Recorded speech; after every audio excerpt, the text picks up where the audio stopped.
ধরে আমি এই প্রফেশনে আছি, ও আমার চেয়ে অনেক জুনিয়র, কিন্তু আমি একটা কথা বলতেই চাই, ধর্ষক একদিনে তৈরি হয় না। ছোটবেলা থেকে মানুষ যে শিক্ষাটা পায় এবং মানুষের বেড়ে ওঠার সূচনার সময়টা কিন্তু খুব গুরুত্বপূর্ণ। এই ধরুন 6-7 বছর বয়স অবধি আমরা বিভিন্ন স্কুলে ঢোকানোর অ্যাডমিশনের পেছনে দৌড়াই, ফার্স্ট হলো কিনা তার পেছনে দৌড়াই, ও কথা শিখে গেল তুই এখনো অতে আটকে আছিস তাতে দৌড়াই। মূল্যবোধের শিক্ষাটা আমরা একদম দিচ্ছি না।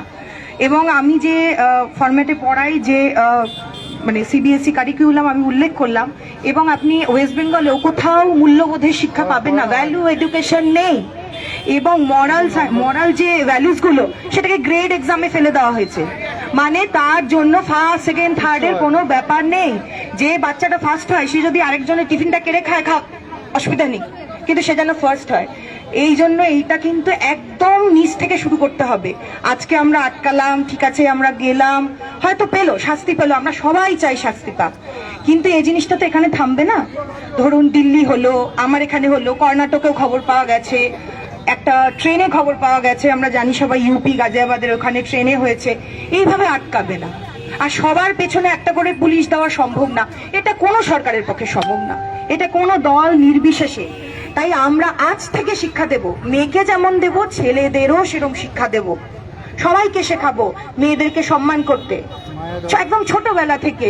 যে তুমি কাঁদতে পারো, মেয়েদের মতো কেঁদো না, মেয়েদের মতো ন্যাকামো করো না, এগুলো বলবো না। তুমি মায়ের মতো হতে চাইতেই পারো, তুমি মায়ের মতো হতেই পারো, কোনো ব্যাপার না, অসুবিধা নেই তাতে। এইটা প্রথম থেকে বোঝাতে হবে। এবং এটাও বোঝাতে হবে যে কে কি পোশাক পরলো তার উপর তোমার তাকে সম্মান দেওয়াটা একদম ডিপেন্ড করে না, তোমার সেটা অধিকারের মধ্যে পড়ছে না। তুমি শেখো তোমার বাবা মা তোমায় কি কালচারে মানুষ করছে, তোমার বাইরে চলা সেটা তোমার পরিবারকেও রিপ্রেজেন্ট করে, যে তুমি কোত্থেকে এসেছো। একদিনে কেউ ধর্ষক হয় না, ধর্ষকের বাবা মা থাকে না, ধর্ষক কত ওপর থেকে পড়ে, মঙ্গল গ্রহ থেকে? একদম না, আমাদের এখান থেকেই পড়ে। সেই জন্য আমি সবাইকে অনুরোধ করব, একদম ছোট থেকে করুন, না হলে এই জিনিস থামবে না। এবং এটা শুধু মেয়েদের লড়াই একদম নয়, কারণ সমস্ত পুরুষ, আজকে কত ছেলেরা আমাদের সাথে আছে, তারা লজ্জা পাচ্ছে কেন? আমি কালকে আপনার বাড়ির পুরুষকে দেখে ভাববো আমায় জড়াতে আসবে, ও কালকে ওকে দেখে ভাববে এ বাবা এ তো আমি সেফ না, আমার হাজবেন্ড এসেছেন, ওকে দেখেই অন্য কেউ ভাববে এই লোকটা তো সুবিধার না, তাই না? পুরুষদের এটা সবচেয়ে বেশি লজ্জা, মেয়েদের তো লজ্জা বটেই, যন্ত্রণা, পুরুষদেরও লজ্জা। আমি সব বাবাকে বলবো, সব মাকে বলবো, ছেলেদেরকেও একটুখানি সংবেদনশীল হতে শেখান। যে কারোর লেগেছে বা কেউ বাসে উঠছে, হাত তুলেছে, তার গেঞ্জিটা একটু ওপরে উঠে গেছে, সেদিকে তাকানোর মতো কিছু নেই।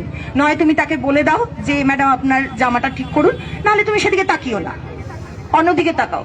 এই এডুকেশন। আর মোবাইলে বাচ্চা কি দেখছে, মোবাইল, করোনা এসে একটা সত্য হয়েছে, করোনা চলে গেছে, কিন্তু আরেকটা করোনা যে সাংঘাতিক করোনা দিয়ে গেছে, এটা আপনারা সবাই বুঝতে পারছেন, আমরা সবাই জানি।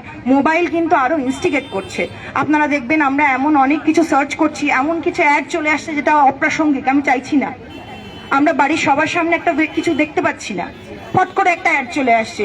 এই জন্য বাচ্চাদেরকে আমরা তো নিজেদের কন্ট্রোল করতে পারি, তবে আমরা আর বলতে পারছি না, কারণ যারা করেছে তারা আমাদেরই বয়সী, তারা পারেনি।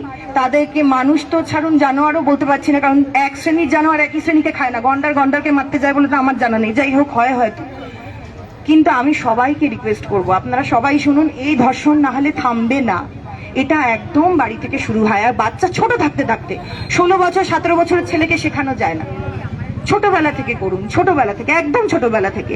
যে কেউ যখন আপনাকে না বলছে, যেটা আমরা অলরেডি পিঙ্ক সিনেমাটায় দেখেছি, না কে সমাদর করতে শিখুন। হতেই পারে আমার কোনো ইয়েতে না সাড়া দিল না, কিন্তু এরকম মানে করা একদম ঠিক নয়। এবং সব আর একটা জিনিস, বাচ্চাদের কাছে সেক্স এডুকেশনকে পৌঁছাতেই হবে, ওটা সবার আগে দরকার। হ্যাঁ, আমরা এরকম লুকিয়ে থাকি, লজ্জা পাই, এই শব্দটা শুনলে ফর্মে সেক্স ফিল আপ করতে গিয়ে লজ্জা পাচ্ছি আমরা, না এটা যেন না, এটা একদম। হ্যাঁ, এবং আমরা পড়াতে গিয়ে, যারা বায়োলজি পড়ায়, আমার হাজবেন্ডও বায়োলজি টিচার, খুব সমস্যা, এই জননের চ্যাপ্টার সে আর পড়াতে পারছে না কিছুতেই। এটা কেন? কারণ বাচ্চা তো বাড়িতে বাবা মার সঙ্গে খোলাখুলি বলতে পারছে না। এই জায়গাটাকে আপনারা খুলে দিন, যাতে বাচ্চা যদি তার মনে এরকম কোনো চিন্তা আসে, সবার আগে আপনি জানতে পারেন যে ওর মধ্যে একটা বিকৃত রুচি জন্মাচ্ছে, বা একটু একদিনে হয় না, কোনো কিছু একদিনে হয় না, এটা আমার আপনাদের কাছে রিকোয়েস্ট। ব্যাস এইটুকুই বলতে চাই। আপনারা সবাই সুরক্ষিত থাকুন, ভালো থাকুন, এবং কাউকে যদি রাস্তাঘাটে দেখেন একটু আওয়াজটা তুলুন যে সে তার বাসে কিছু হয়েছে, ট্রেনে কিছু হয়েছে, আমার তো হয়নি, আমি বেরিয়ে যাই। এটা প্লিজ করবেন না। Thank you. সবাই এসছেন, খুব ভালো লাগলো। Thank you so much. আমি